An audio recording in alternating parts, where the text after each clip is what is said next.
we go. Let's talk coaching staff in regards to the interviews and news conferences that you guys attended this week. Tony, we'll start with you.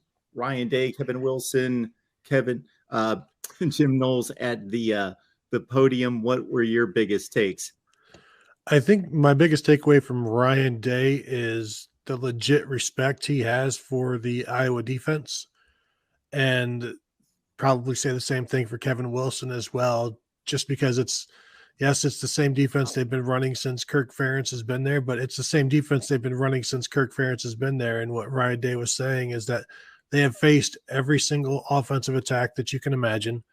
And so they know how every offense tries to attack the Iowa defense. And so Iowa has counters to counters, and they've seen it all. And the players have seen it all because they've been there. These are all generally upperclassmen who have played for years. That it's rare for a true freshman or a sophomore to come in and start and play a bunch.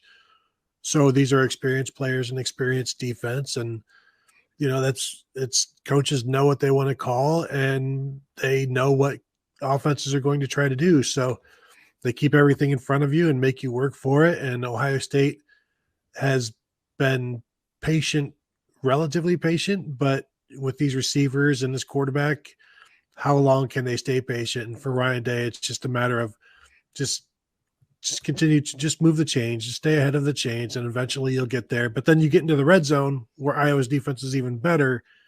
And so it's going to be a real test offensively for the Ohio State Buckeyes. Yeah, kind of going through that as well as the cat decides to bother me during the show as usual.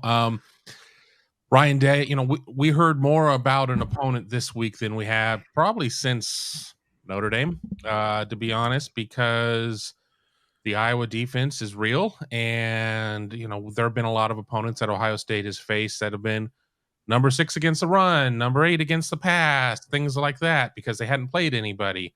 And, I think we're really going to get to see what the Iowa defense is about. I mean, Ryan Day and the assistants, a lot of credit to these athletes, maybe guys that weren't the highest star ranked kids out there in terms of the recruiting services, but they're good in the system. Guys weren't necessarily, mentioned by name, but, guys like Jack Campbell, obviously Riley Moss. Iowa always seems to have players on defense, and they're guys that have been, this system has been going on since the beginning of time. And as Tony had said, you do this, we've already seen that before. We saw that before in 2020. We saw that before in 2017. We know how to adjust to it. So it's going to be a constant game of cat and mouse in terms of trying to stay ahead of what the Iowa defense is going to do. I liken just the way that system is kind of like where Northwestern used to be under former defensive coordinator Mike Hankwitz. You knew what they were going to do. It was just a matter of getting out there